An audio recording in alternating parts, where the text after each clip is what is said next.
Maria Cinzia Zanellato è una dei due registi di Experti, lo spettacolo che i detenuti dei due palazzi proporranno il 31 maggio al Cinema Teatro MPX di Padova. Cinzia, come è nato questo spettacolo e chi coinvolge? Dunque, questo spettacolo coinvolge un gruppo di persone detenute che appartengono al progetto TAM Teatro Carcere, che a sua volta è all'interno delle attività del TAM Teatro Musica, e si tratta sostanzialmente, fuori vedrete 7 di queste persone detenute che hanno ottenuto il permesso premio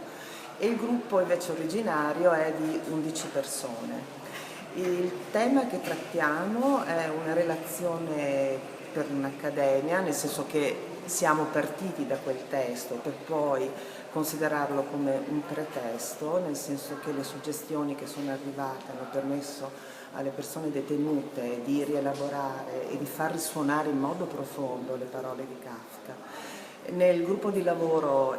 come coregista c'è Loris Contarini e poi Beneditta Bertao e Emanuela Donataccio ci hanno dato una mano nella collaborazione artistica, oltre al tecnico Enrico Fabbris e Walter Ronzani che ha creato un video. Dico tutto questo non così solo ai fini di una precisione di comunicazione, ma anche per in qualche modo evidenziare che attorno a questo progetto si è creata una sorta di comunità sia delle persone detenute che dei professionisti del TAM che lavorano e questo ha fatto sì che questa sinergia fra professionalità, umanità, elementi letterari abbiano creato Experti che vi consiglio vivamente di vedere.